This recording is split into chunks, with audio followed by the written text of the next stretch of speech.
अस्सलाम वालेकुम dear student, मैं हूं आपका टीचर मोहम्मद खालिद अली और आज हम डिस्कस करेंगे chapter number 7 window operating system.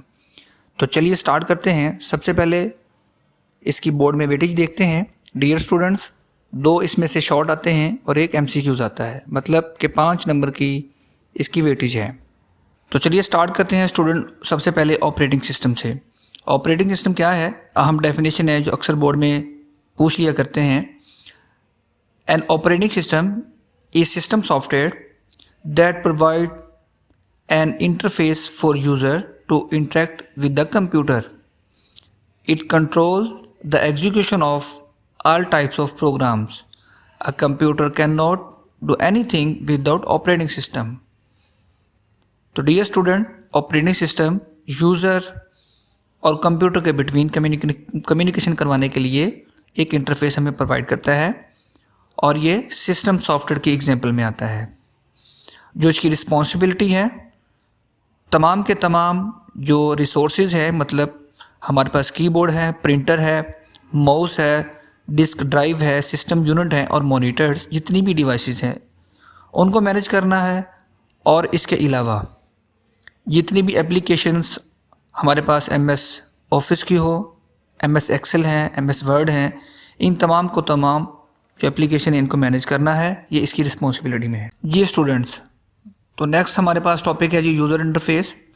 User interface, इसमें से 3 डेफिनेशन बनती हैं। बोर्ड में पूछा जाता है कि यूज़र इंटरफेस क्या है, और इसकी टाइप में से हमारे पास 2 तरह का यूज़र इंटरफेस है। ग्राफिकली यूज़र इंटरफेस, जिसे हम GUI के नाम से जानते हैं, और कमांड लाइन इंटरफेस CLI।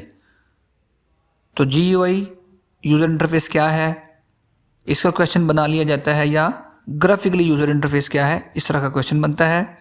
नहीं तो कमांड लाइन इंटरफेस क्या है और CLI क्या है। तो चलिए सबसे पहले हम देखते हैं user interface. A user interface is use to interact with computer, कि यूज़र ने कैसे डाटा एंटर करना है और इंस्ट्रक्शन जो है वो कैसे कंप्यूटर को देनी है, और कैसे इंफॉर्मेशन जो आफ्टर प्रोसेसिंग, जो डाटा प्रोसेस होने के बाद उसको वो स्क्रीन पर कैसे नज़र आती हैं। तो ये इंटरफेस का काम है। तो हमारे पास 2 तरह से हमें इंटरफेस प्रोवाइड किया जाता है, मतलब कि यूज़र को डाटा एंटर करने के लिए और आउटपुट शो करवाने के लिए, डिस्प्ले करवाने के लिए 2 मेथड्स हैं। Number 1 graphically user interface. बहुत सारे operating system graphically user interface provide करते हैं और बहुत सारे operating system command line user interface provide करते हैं। तो चलिए स्टार्ट करते हैं ग्राफिकली यूज़र इंटरफेस से। ग्राफिकली यूज़र इंटरफेस, सबसे पहले इसकी डेफिनेशन देखते हैं। In which the user communicates with the operating system by using visual environment is called graphically user interface. मतलब कि यूज़र को पिक्चर्स नज़र आती हैं, आइकन्स नज़र आते हैं, जिन्हें वो यूज़ करते हुए अपना कोई भी टास्क परफॉर्म करता है। तो चलिए स्टार्ट करते हैं ग्राफिकली यूज़र इंटरफेस से। ग्राफिकली यूज़र इंटरफेस, सबसे पहले इसकी डेफिनेशन देखते हैं।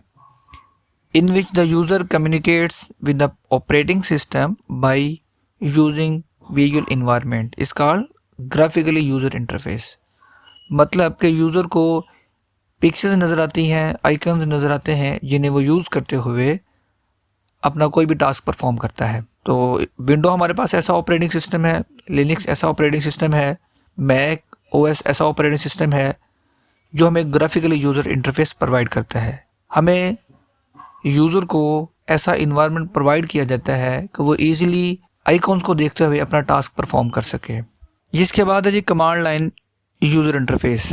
ऐसा कमांड लाइन यूज़र इंटरफेस जिसमें यूज़र कमांड टाइप करते हुए ऑपरेटिंग सिस्टम से कोई भी टास्क परफॉर्म करवाता है।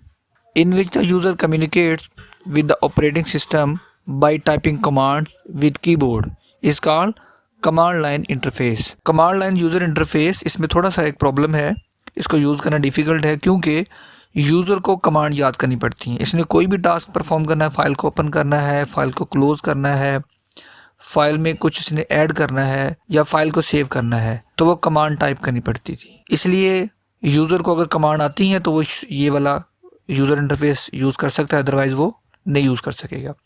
तो डिस्क ऑपरेटिंग सिस्टम मतलब DOS, ये कमांड लाइन था। फिर यूनिक्स, ये भी कमांड लाइन ऑपरेटिंग सिस्टम था।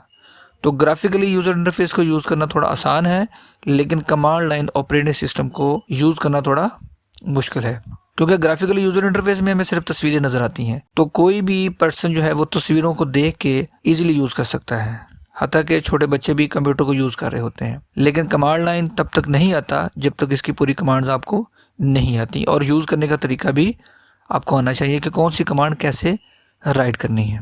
जी स्टूडेंट, तो नेक्स्ट टॉपिक है हमारे पास objects of Windows operating system. तो इनमें से कोई एक बोर्ड में बहुत दफ़ा डेफिनेशन के तौर पर पूछ लिया जाता है। तो Windows operating system consist of different graphically objects, जिन्हें हम वन बाय वन डिस्कस करते हैं। चलिए सबसे पहले देखते हैं जी डेस्कटॉप। तो डेस्कटॉप हमारे पास मेन स्क्रीन है विंडो की, जो ग्राफिकली यूजर इंटरफेस है जो आपको स्क्रीन पर नजर आ रहा है। जब भी हम कंप्यूटर को स्टार्ट करते हैं, मतलब विंडो को स्टार्ट करते हैं, तो जो मेन हमें एरिया नजर आता है जहां पर माई कंप्यूटर, रिसाइकल बिन और कुछ फोल्डर्स हमें नजर आ रहे होते हैं। तो फर्स्ट स्क्रीन, जो फर्स्ट एरिया है विंडो ऑपरेटिंग सिस्टम का, वो हमारे पास डेस्कटॉप कहलाता है। उसके बाद है जी हमारे पास माई कंप्यूटर का आइकन्स। ये एक स्मॉल आइकन्स है जो स्क्रीन पर हमें नजर आता है, और इस पर डबल क्लिक करने से यूजर जो है वो तमाम ड्राइव को व्यू कर सकता है। अगर उसने कोई एक्सटर्नल डिवाइस अटैच की है, सीडी वगैरह लगाई है, तो उसको भी हम वहां से देख सकते हैं। तो थर्ड है हमारे पास रिसाइकल बिन, जिसको हम सारे जानते हैं, जहां पर हम अपनी डिलीट की गई फाइल्स को टेम्परेरी स्टोर कर सकते हैं, और जो डिलीट की गई फाइल है उनको बाद में हम रिस्टोर भी कर सकते हैं। नंबर 4 हमारे पास है जी माई डॉक्यूमेंट्स। ये भी एक स्मॉल फोल्डर है, और जितने भी डॉक्यूमेंट्स हम सेव करते हैं, अगर हम उसको कोई पाथ नहीं देते तो वो ऑटोमेटिकली माई डॉक्यूमेंट्स में सेव होते हैं। जी 5 है जी हमारे पास माई नेटवर्क प्लेसेस। ये भी एक आइकन्स है, is a folder for represent all system. जो भी नेटवर्क में सिस्टम कनेक्ट होता है हमारे सिस्टम के साथ, वो इस आइकॉन के जरिए से देखा जा सकता है। 6 नंबर पर हमारे पास है जी Windows Explorer act as a file manager. It is used to manage file and folders on computers. 7 number पर हमारे पास है जी Internet Explorer is a web browser. It is part of Microsoft Windows operating system. It is used to access information available on internet, यानी कि internet के ऊपर हमारे पास जो भी इंफॉर्मेशन होती है उसे हमारे सिस्टम के साथ कनेक्ट करने के लिए, सिस्टम में शो करवाने के लिए इंटरनेट एक्सप्लोरर यूज़ किया जाता है। ये नेक्स्ट है हमारे पास control panel is a place to perform system management task. It include installing uninstalling new hardware devices. It is also use to share printers and setup date and time.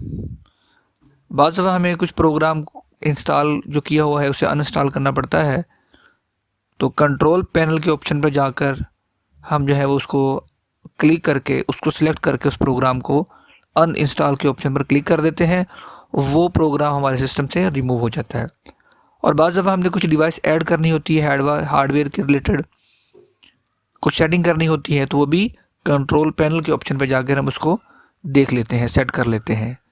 Printer हमने share करना है तो वो भी हमें यहाँ मिल जाता है। बाज़ दफ़ा बहुत सारे अकाउंट्स आपको स्क्रीन पर नज़र आ रहे हैं, यूज़र ने अपना अकाउंट क्रिएट करना है, और कुछ साउंड की सेटिंग है, कुछ नेटवर्किंग की सेटिंग है, तो कंट्रोल पैनल एज ए जो है वो सिस्टम मैनेजमेंट परफॉर्म कर रहा होता है। ये नेक्स्ट हमारे पास है विंडो। बहुत अहम फीचर है ऑपरेटिंग सिस्टम का। It is a basic building block of all graphical object. जी लास्ट हमारे पास है जी start button. Start button according to window, जिस तरह की विंडो है उस तरह का बटन हमें नज़र आता है। ये ग्राफिकली इसकी शेप, हम बहुत सारे जो ऑप्शन को ओपन करते हैं, सर्च करते हैं अपने डॉक्यूमेंट को, विंडो की सेटिंग चेंज करने के लिए या बहुत सारे प्रोग्राम्स को ओपन करने के लिए हम स्टार्ट के बटन को यूज़ करते हैं। डियर स्टूडेंट्स, मुझे उम्मीद है कि आप लोगों को आज का लेक्चर समझ आ गया होगा। अगर फिर भी आप किसी भी किस्म का क्वेश्चन पूछना चाह रहे हों तो प्लीज़ कमेंट्स कीजिएगा। मेरे पर्सनल ईमेल पे मुझे आप मेल कर सकते हैं। Thank you. अल्लाह हाफिज़।